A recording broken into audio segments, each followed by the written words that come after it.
Man, it feels good to be back. Ladies and gentlemen, welcome back to the channel. We're going to do a little bit of carving. It's a bit of a ghetto setup, so I'm just going to use this as a test piece. It's got a really nice flashy color bar. It is a shell. You can see there's the butt end of the shell and you can see the shell features. I always say to people, if a shell is this beat up and there's not much left of it, feel free to just cut away. We're not going to be holding any fossil value by the end of all of this. We are just going to cut away and see if we can resurrect something from the ashes, because that has certainly got a lot of color.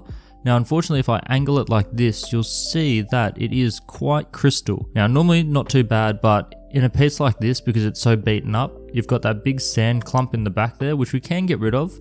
And I can show you a fancy way to double it this type of material, but you can see that this piece is going to be very crystal wherever we get the opal nice and clean. So what we see on the underside here will be right behind that crystal layer, and so we're going to see that as well. Unfortunately, we're probably going to have to remove it all, but we'll see what we get out of it because it's still hiding its face there.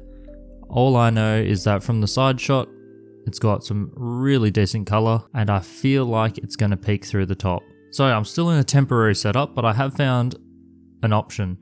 So this is the Dremel 2050 or Dremel Stylo, depending on where you are. It's called different things. This one was sent over to me by a good friend Mike over in the US. If you've got Facebook, you can see a lot of his amazing work, a lot of Ethiopian opal, much more than me. But he's just a fan of a whole bunch of material, fire agate as well. So he sent this to me. I've replaced the head on it so that it does have an adjustable chuck, which means I can fit all my normal burrs. It's just a little bit lower powered, but also super quiet. So we're gonna spin it up, give this a little bit of a buzz and see what we can come up with.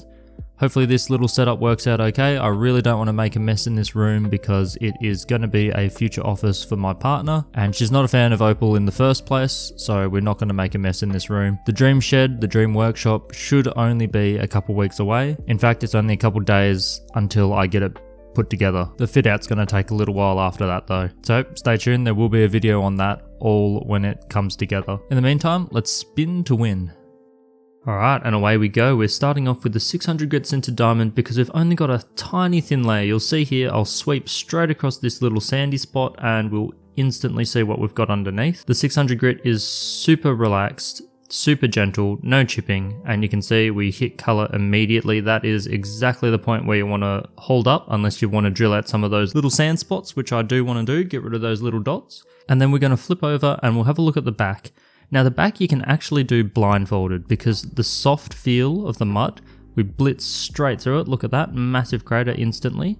So you want to just grind until you feel the resistance. The only issue with that is that the mud sticks to the burr. Just use your finger under the water to grind it off. It won't cut your finger at all. It's very gentle, but you don't want it to get too gunked up or you'll miss that transition from mud to opal. The mud is pretty soft, the opal is pretty hard, so you shouldn't miss it.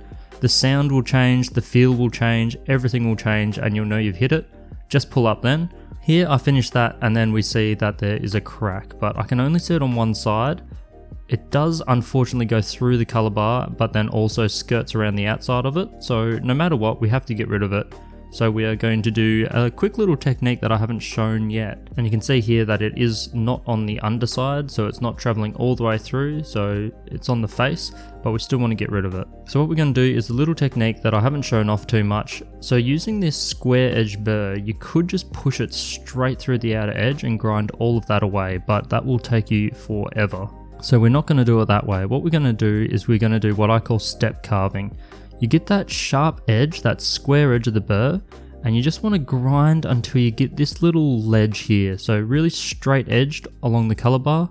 You're trimming it around exactly where you want it to cut off. But instead of using a disc and slicing, this is a lot more delicate and a lot more precise. You can get there, get that little step. Eventually the step will have a little hole peep through it, and then you know you're really close. And then you just want to finish it off. It's very tempting to just snap it with your fingers, but it is super risky, and every time it goes wrong, you kick yourself for weeks afterwards.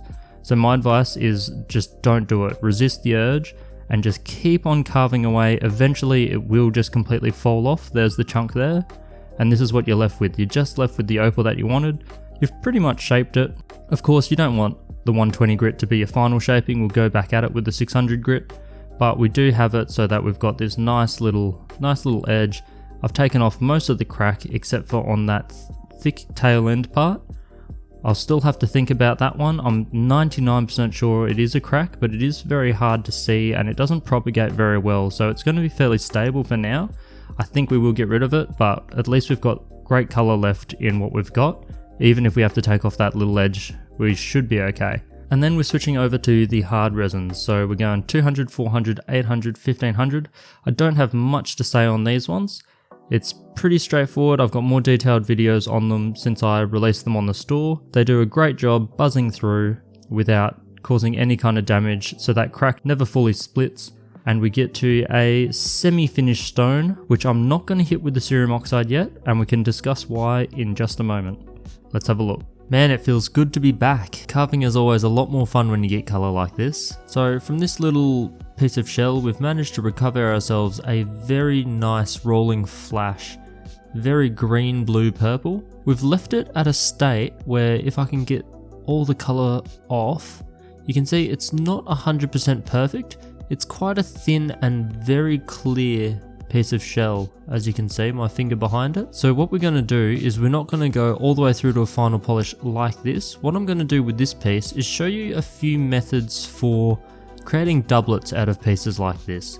It's very common you get a piece of shell that has super clean crystal, absolute gem color, but it's also very thin and pretty flimsy. This one alone still has a little bit of what I suspect is a crack along this top edge. I got to show off my square edged burr trick and got rid of the crack that was coming up this way, but I think there's still one just coming along there. You can see it right where my fingernail is. So I think that'll have to go and we'll be left with just that really thin crystally part there. And you know what? It's a great candidate for showing off a little bit of uneven doublet work. It is much easier to do a nice flat stone and doublet that, but curved is not impossible. It just takes a different trick. So it's good to get an opportunity to do that. And even though this is so flashy that the doublet's not going to, you wouldn't think the doublet's going to make a huge difference, trust me, it definitely will. If I grab this piece of tissue and put that as the backing, yep, you'll still get that bright flash, but it's just missing something. And it's just that body tone enhancement, just like that. Bam, it looks so much better. I'll give it a little bit of a dry off and you can see how it doesn't have that full mirror shine yet. I've done enough just to get it to the point where it's at a pre-polish. The 1500 grit hard resin did that. And the last step would just be hitting it with some cerium oxide or aluminium oxide or whatever you prefer to polish with. But for me, this one is a cerium oxide and it would just give that little gloss back, the gloss you get from a little bit of water like this. So yeah, stick around. This was a good test for the little Dremel stylo, the 2050. Certainly not my favorite tool.